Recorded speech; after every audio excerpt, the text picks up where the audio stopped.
So we've discussed how to set up your home to create healthier defaults and to kind of make eating healthier easier on you to where you don't have to exhaust all of your willpower.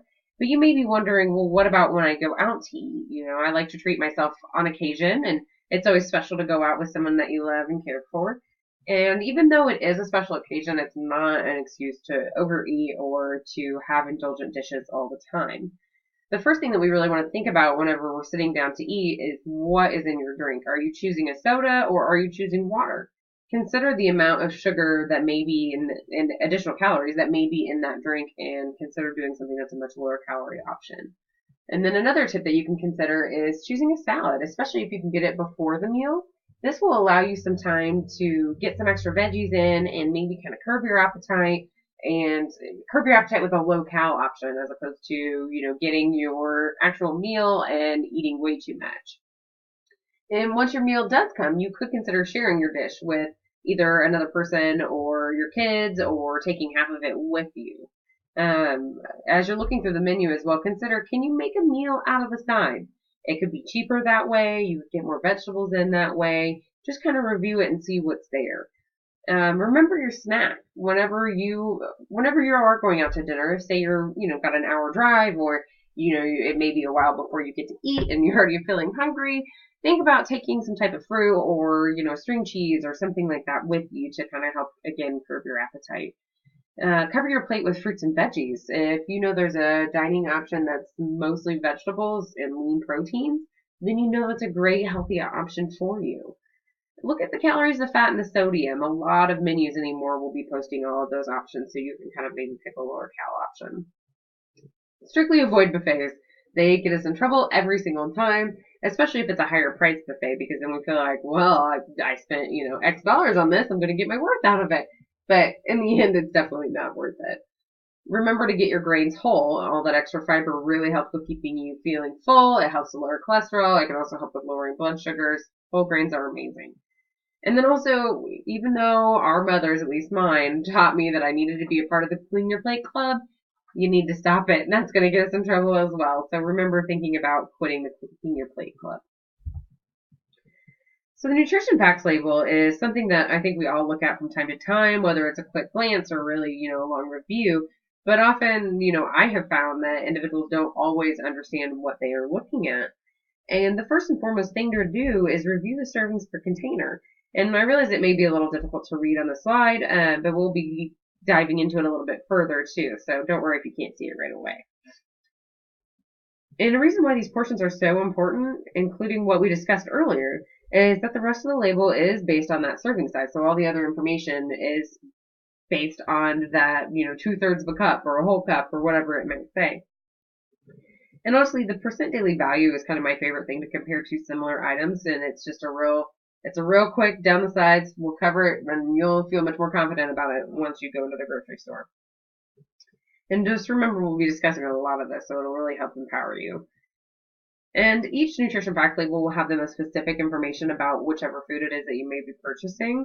So always remember to review them prior to purchase. And then also too, if you're a creature of habit, if you've already reviewed them once, then it's going to be a healthy option in the future. And then on the right hand side, you can see the newer nutrition facts label, and it's currently estimated to start the end of July 2018. But you may already be starting to see it on different products in the store, because I definitely know that I've seen it. So we're just going to review the older one first to kind of show you how to break it all down. And what you really want to do is start in that first section up there at the top where it says start here. And if you happen to eat more than that recommended serving size that you can see, remember to double all of the following nutrition information. So this includes the calories, the fat, cholesterol, everything. So the second section encourages you to look at the calories next. So for example, if you eat 2 cups of this food as opposed to the recommended 1 cup, you will be eating about 500 calories instead of the 250. So a general guide to calories is that 40 calories is low for one serving, 100 calories is moderate, and 400 calories or more is high. And if we're trying to consume less than, say, about 1,800 calories a day, we'll easily hit that number if only one serving of food is 400 calories. Section number 3 displays the nutrients that we need to limit. This includes fat, saturated fat, trans fat, cholesterol, and sodium.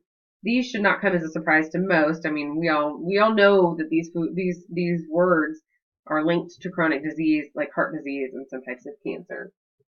Section number 4 highlights the nutrients that we need to be eating more of. So eating foods rich in these nutrients can help decrease those chronic disease risks that we were just mentioning. And this can also be accomplished by choosing to eat lots of fruits, veggies, and whole grains. And section number 5 at the bottom of the label focuses on the recommendations for a 2,000 calorie and 2,500 calorie diet. And what that means is that it is showing you the nutrients you should try to stay under or meet. And this is also basis for our last and my personal favorite section, section 6. Section 6 is the percent daily value. This section shows you how each food, based on its serving size, is providing you a small percentage of your requirement. The idea is that we want to stay within the 100% limit for some foods, and for others, we want to get up to 100%. This relates to the nutrient we want to limit and the others we want to eat more of. And my favorite way to differentiate between how much is too much is to use the stoplight approach. So those foods that we are trying to limit, if it is 5% or less, it's a small amount. It's not going to contribute a lot overall. If it's 5 to 20, you have to say, it's a yellow light. Where does it land? Is it 18% or 6%?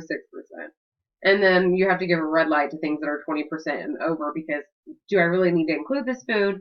It's going to, get me to my total sodium amount really quickly or my total fat amount really quickly. So you really kind of have to differentiate between those different levels. So as mentioned previously, the new label is projected to start on July 26, 2018, with a year for companies to comply. And the serving sizes have become more reflective of what we actually eat as opposed to what they recommend that we eat. And this helps to eliminate the idea that we're eating less for fewer calories than what we are actually doing. They're also larger on the label to help draw attention. And calorie amount is also emphasized to draw that attention. Most of us need about 2,000 calories per day or less. Makes the bottom of the label quite helpful when you're comparing your needs. And the percent daily value is the same, so it's a great tool to use. And added sugars will actually be a new addition. And this is to help us look at how much we are taking in with all foods. And the guideline is that we should be consuming 10% or less of total calories in added sugars. And again, that's where that percent daily value will come in handy when you're trying to compare and get used to these different additions. So the final piece is exercise. And it doesn't have to be the scary, intimidating thing we often think of it. It's really, honestly, it's just about moving. It's about getting out and about. It doesn't have to be spending money on a membership or a rigid schedule. It should really honestly be about you and about your health. And really just avoiding that chronic disease as we age and getting the family all involved. So it's kind of a family thing and it's a family event. It can be fun. So to start with square one, just set some goals for you and for your family. And remember to make them realistic. Don't set your goals so high that you have to set yourself up for failure. We all live very busy lives, and it can be hard to set aside time for ourselves, and making that specific time for physical activity can help you set yourself up for success. And even if you're only able to exercise in 10-minute times throughout the day, it all counts. It doesn't have to be that strict hour at the gym. It could be 10 minutes of dancing with your kids to your favorite song, 15 minutes of walking the dog, and maybe just 10 minutes of active chores around the house. Always remember to be flexible and forgiving of yourself. We're human. The initial time set aside for activity may not always work for you, but just remember to reschedule instead of just totally canceling your physical activity. And it doesn't have to be boring or routine. Some ideas include tag, hula hooping, even though I personally am terrible at this one, dancing to your favorite song, jumping rope, or playing a dance video game. It doesn't have to be a traditional sport either. Think about walking the dog, taking the stairs, walking to your destination, or parking far from the store. When walking with your kids, make it a game to count the steps to the front of the building. Go to the park to let your kids play. The ideas honestly can be endless, especially when you make it fun. Then it can kind of snowball, and then you just want to do it more and more because you are exploring your world around you and you're getting more physically fit. And then if some of you are new to the area, or maybe you just need a refresher or haven't heard, there's lots of opportunities for you and for your kids to become active within our community. For example, our Eastside Park has multiple signs with activity suggestions and mileage markers as you walk. And our playground equipment is almost brand new, and the views while walking around Eastside Park are absolutely beautiful. And there's actually 2 groups in Washington that are advocating for your health and opportunities to exercise. There are both the DC Actives and the Active Living team. Currently, we're working to create a safer environment for individuals to ride their bikes in town, walk throughout the community, and to create a culture of awareness to increase exercise and to be watching for those who may be out on the streets exercising. There's also a new outdoor exercise area at Longfellow Park that's nearing completion. This is free for anybody to use. They only ask that the space is respected and that no damage occurs to the equipment. And if you do prefer to join a gym, we have the YMCA and we have Anytime Fitness available. And if your kids are interested in playing sports, there are always little league teams that are available year round. And honestly, these are just some of the opportunities in Washington to get you involved. Really consider taking advantage of these options while seeking out additional opportunities that we haven't mentioned today. But really, we're kind of pushing towards a culture of becoming more active and trying to bring that back into our lives because we kind of have cut out activity with cell phones and remotes and things like that. So now that I've given you all kinds of information, I want to kind of take a step back on how we can pull it together and bring it into your life. Something that I have used before that I really like, that I think individuals pick up on pretty easily, is using SMART goals. And what that is something that's going to be specific, it's measurable, it's achievable, it's results driven, and it's timely. And setting these small, SMART goals while having one big goal in mind can really help set you up for success. Don't set it up so big though that you're gonna fail. But think about giving some forgiving room for you. Think about, okay, so I want to exercise, and I'm gonna say that I'm gonna exercise 30 minutes, 5 days a week. That's something that can be achievable, or even say 30 minutes, 3 days a week to get started. And then you've got, it's results driven, it's timely. You're not gonna fail with that type of SMART goal. So to kind of do a quick recap, we talked about prediabetes. The next step in that disease state is going to be type 2 diabetes diagnosis. You're going to be hearing a doctor say that your sugar is considered borderline.